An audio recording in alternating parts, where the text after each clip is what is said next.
यदि 1000 बसों के लिए पौने 900 करोड़ रुपए खर्च करने हैं और 3 साल की मेंटेनेंस फ्री है, तो हम मेंटेनेंस की तरफ क्यों गए? 1000 बसें अरविंद फिर अगले 2 साल बाद या 3 साल बाद ले सकते थे, यानी कि 4 गुना बसें, 4000 बसें आप खरीद सकते थे और हर 2 साल 3 साल में 1000 बसों को आप चेंज कर सकते थे। ये तो कोई भी व्यक्ति समझ देगा, एक साधारण सा हिसाब है। लेकिन दिल्ली के मुख्यमंत्री को यह हिसाब समझ में नहीं आया। मुझे नहीं मालूम क्यों नहीं समझ में आया, लेकिन दिल्ली की जनता जान चुकी है कि इसमें भ्रष्टाचार का बड़ा मामला है।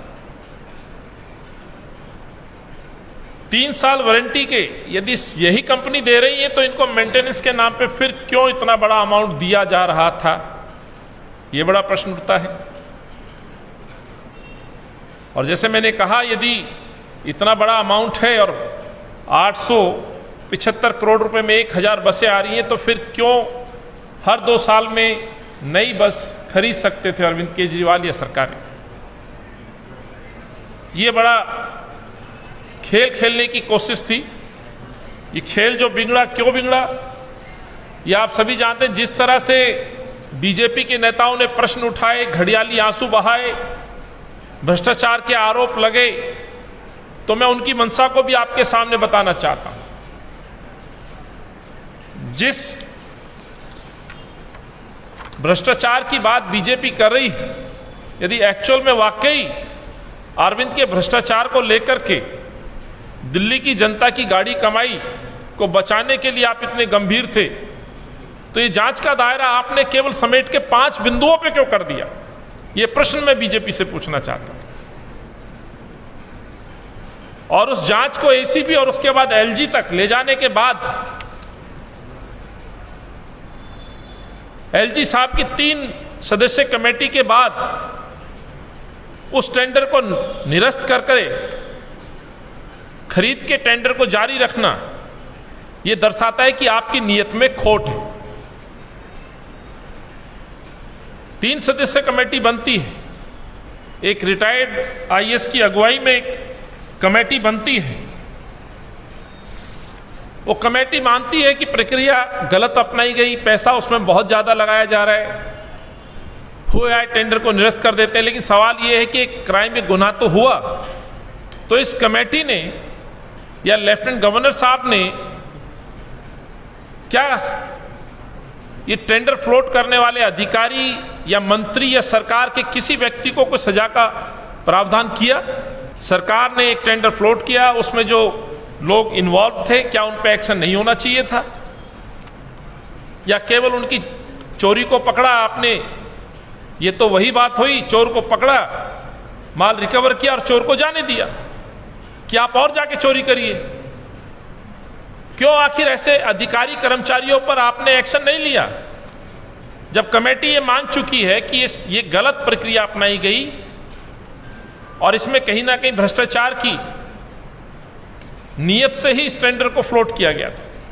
अच्छा, फ्लोट की जो टाइमिंग है उसको भी आप देखेंगे तो बड़ा आपको समझने में आसानी होगी।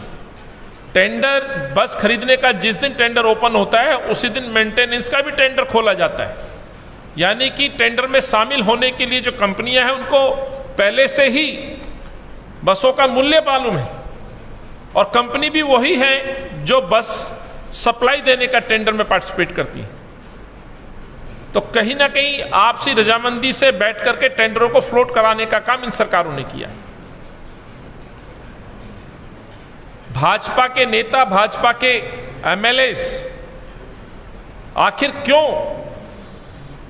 एसीबी के पास गए, क्यों आखिर सीबीआई के पास नहीं गए? यह बड़ा प्रश्न।